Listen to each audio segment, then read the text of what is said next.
গত কয়েকদিন ধরে ইন্টারনেট এবং সামাজিক যোগাযোগ মাধ্যম বিশেষ করে ফেসবুকবিহীন অবস্থায় এক প্রকার হাঁসফাঁস করছিল ব্যবহারকারীরা।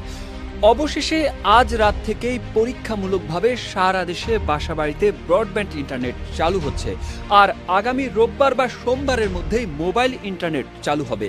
কারণ কোটা সংস্কার আন্দোলনকে ঘিরে গত শুক্রবার বন্ধ করে দেওয়া হয় দেশের সব ধরনের ইন্টারনেট সেবা। টানা 5 দিন বন্ধ থাকার পর অবশেষে গতকাল রাতে সীমিত পরিসরে ব্রডব্যান্ড ইন্টারনেট সংযোগ চালু করা হয়েছে। তবে সামাজিক যোগাযোগ মাধ্যম ফেসবুক, হোয়াটসঅ্যাপ, ইনস্টাগ্রাম সহ বিভিন্ন সামাজিক যোগাযোগ মাধ্যম এখনো বন্ধ রাখা হয়েছে, যার ফলে সবারই মনে প্রশ্ন, কবে নাগাদ চালু হবে ফেসবুক, কবে নাগাদ এসব স্বাভাবিক হবে তা নিয়ে এখনো স্পষ্ট কোনো তথ্য পাওয়া যায়নি।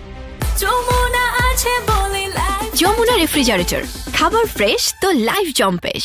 মঙ্গলবার রাতে বিটিআরসির চেয়ারম্যান প্রকৌশলী মহিউদ্দিন আহমেদ গণমাধ্যমকে জানান, প্রথমে সরকারি হাসপাতাল, ওয়াসা, ডেস্কো এবং ব্যাংকগুলোতে ইন্টারনেট সেবা চালু করা হয়েছে। এরপর জাতীয় press club, Dhaka reporters unity, বিভিন্ন গণমাধ্যমের অফিস, বাণিজ্যিক এলাকা, বাংলাদেশ রেলওয়ে, তথ্য প্রযুক্তি খাতের প্রতিষ্ঠানগুলোতে ইন্টারনেট দেওয়া হয়। অন্যদিকে মঙ্গলবার রাজধানীর মহাখালীর খাজা টাওয়ারের ক্ষতিগ্রস্ত ডাটা সেন্টার পরিদর্শন করেন ডাক, টেলিযোগাযোগ ও তথ্য প্রযুক্তি প্রতিমন্ত্রী জুনায়েদ আহমেদ পুলক। এরপর তিনি ইন্টারনেট সেবা চালুর ইঙ্গিত দেন। তিনি জানান, আমরা অগ্রাধিকার ভিত্তিতে পরীক্ষামূলক ব্রডব্যান্ড কানেক্টিভিটি ফিরিয়ে আনছি। কেউ যেন মিথ্যা ও গুজবে বিভ্রান্ত না হন সেজন্য অনুরোধ করব।